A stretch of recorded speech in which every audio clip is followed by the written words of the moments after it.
The Saints have made multiple roster moves, a couple players waived, a couple players signed, including a quarterback, and we're going to go through each and every one of those roster moves here in today's video on Saints Now by Chat Sports. But later, we're also going to be discussing a really interesting idea. The Saints potentially signing Asante Samuel Jr.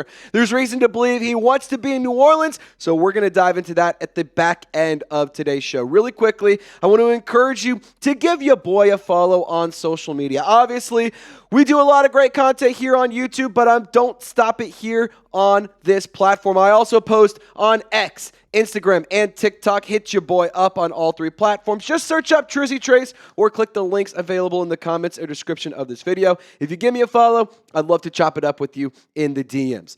Now let's first go through the couple of players that were waived. First one being running back Jordan Mims.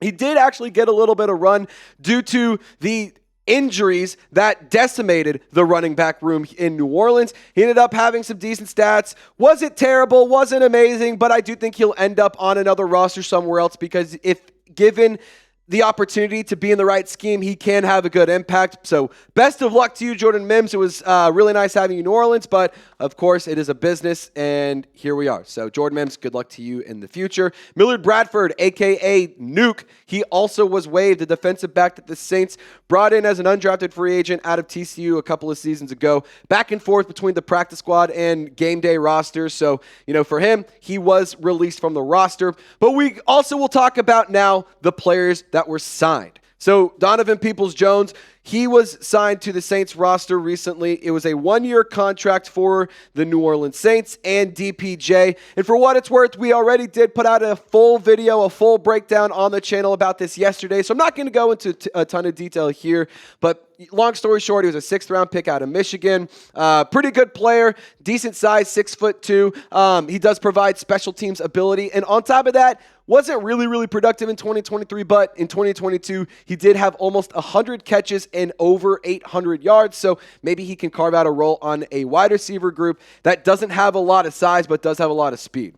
Now, the Saints also signed a defensive back, Terrell Burgess. He was brought in to New Orleans for a rookie minicamp, and he was signed after a successful tryout. It's an interesting addition because he is only 26 years old, and I do think that in the defensive back group, there is some competition there for the lower spots on the roster. And for Terrell Burgess, he does have some familiarity with the team because of the connection of Brandon Staley and him, their time together on the Los Angeles Rams back in 2020. He did also spend time with the New York Giants and with the Washington Commanders, and over the course of his career, 43 games played, not a ton of production, just 54 tackles, 1 pass breakup. But he's done well in the nickel defenses for what it's worth in the past, and he will know the playbook, so he does have the opportunity to potentially challenge guys like Jordan Howden, maybe even Ugo Amadi, especially in that nickel role. So we'll have to see what happens there. And he is mostly a special teamer, so he could potentially carve out a role. I don't know if he'll make the roster, but he definitely will bring some competition to OTAs into training camp.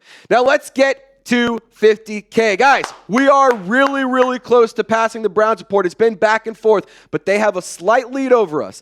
Race to 50K is on. Browns report 45,802, and we are just a handful of subscribers away. So join the Golden Gang. Free Saints videos every single day by fans, for fans. I promise you won't regret it. Now let's talk about the quarterback that was signed to New Orleans. It's Hunter Dekkers, and this may be a name that kind of is a little bit familiar, and it's because back in 2022, he actually showed a lot of flashes at Iowa State, was a relatively productive player after taking over when Brock Purdy was drafted as Mr. Irrelevant out of Iowa State.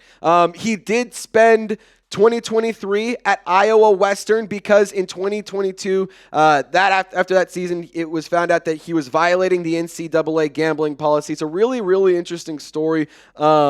And he will be competing for a backup spot. I don't think that he's a guy that will actually compete for starting snaps. But he's only 23 years old. He showed flashes in the past, and especially at college. And he wasn't a bad quarterback. And, in regards to this whole violating the gambling policy situation and stuff, I do think that that's an opportunity to learn. It's an opportunity to grow. And so for what it's worth, Hunter Dekkers did take that as an opportunity to look at it as a growth opportunity, not a chance to just give up and fold. And, he joined John Gruden on Inside the FFCA, and I think that this is some really, really good context, and it shows some good maturity for Hunter Dekkers, and I love the resilience that he displays. I was a dumb kid at the time. Gruden basically just asking him what happened there, what was going on. He said he got caught up in the wrong things. I've learned more life lessons throughout that time. I've learned more about myself as a player and a person throughout that time as well. I see the good in it now, a lot more than the bad. It was a really hard pill to swallow for a long time. I went into a very dark place for a while, but the one thing that stayed consistent, I'd say, was football. I never wanted to quit. That never crossed my mind. I always wanted to play football no matter what. And for me, quitting wasn't an option. And I will say it shows some good resilience. It shows a guy with a really competitive mindset. And I believe in second chances. You got to take advantage of it. If he can be a good high-level backup, maybe. And for what it's worth, it is an open competition at the quarterback position. Kellen Moore has said that. For the starting quarterback, we don't know who it's going to be. Obviously, it's more likely between Spencer Rattler and Tyler Shuck, with Shuck being the favorite. But in terms of a backup role, I think Hunter Dekkers could potentially challenge Jake Haener. Maybe he is the guy who makes the roster, and we'll have to see what happens. I do think when it comes to Hunter Dekkers, though, at most, QB2, QB3. Maybe he doesn't win that battle and he is the practice squad quarterback, but still, nonetheless, a really, really cool story, and we'll have to see what happens with the quarterback position. So share your thoughts for me, Saints fans. Will Hunter Dekkers end up making the roster? Will he take Jake Haener's spot, or will he just have this opportunity and then fizzle out? I want to hear your thoughts. I want to hear from you. I will say sweatband Hunter Dekkers, it's a lefty, a little bit of aura outside of the lefty spot. I know not a lot of people love lefty quarterbacks. That being said, got to give the guy credit. Still got aura. Now let's talk Asante Samuel Jr. because this is a really, really interesting report. We put out a short last night right after this news dropped. Asante Samuel Jr., one of the top free agents available, he met with the New Orleans Saints yesterday, according to Jeremy Fowler of ESPN. He did undergo neck surgery back in April, and he has a checkup in early July, which he'll see, what's going on with the medicals and everything like that. And then he's expected to reconvene with several teams, and he's expected to have a lot of interest. Also expects to return and play through the 2025 season. And for what it's worth, I think that this would be a really, really good addition. The Saints definitely could use another cornerback with some experience. In my short, I said he's a veteran. Maybe he's not a veteran, but he is seeking his second contract. He's only 25 years old, but seeking a second contract. So, for what it's worth, he does have some experience, and he does have really, really good ball skills, and the mobility is off the charts. But for what it's worth, there's some good in the game, but there's also, some bad as well. And in terms of the good, also familiarity with defensive coordinator Brandon Staley. He could help some of the new guys learn the scheme. He could help provide more experience alongside Isaac Yiadom. And with Kool-Aid McKinstry, Lante Taylor, Rico Payton, and Quincy Riley, I think that having another guy with experience and with quality experience would be really beneficial. But, let's take a look at some of the negatives of Asante Samuel Jr.'s game. He does struggle against the run, and he does have a handful of missed tackles, and he did miss some games in 2024, and he has health issues, so that is worth noting. He's coming off of a neck injury, and it's for what it's worth, neck injuries are not something to play around with. And I will say this, just first things first, want to just make this a blanket statement. Do not rush back from injuries. You don't want to risk further injury for a young player with a lot of potential, a lot of and a bright future ahead of him. I don't want to see this player just sign and come to the Saints and then get re-hurt very quickly into the season. So proceed with caution, but I'm definitely interested. Now, there is an injury update on Asante Samuel Jr. We provided this the other day, but we're going to go back through it. With the neck and shoulder injury, he remains unsigned and has a medical concern that's impacting NFL teams' interest in him, according to Mike Garafolo. The medical concern is related to the neck and shoulder injury that limited him to 4 games in 2024. A previous report said that he's dealing with something similar to stinger symptoms, though lasting for months rather than just weeks. So with Asante Samuel Jr., again, I'll say this, just proceed with caution. I'm okay with it. I think it would be a good addition, but at the end of the day, I don't want to see the New Orleans Saints just absolutely crush the momentum of this great offseason. I think they've had a good offseason. I want to see the Saints make a good move here. I love it, but proceed with caution. If he doesn't check out medically, don't spend the money.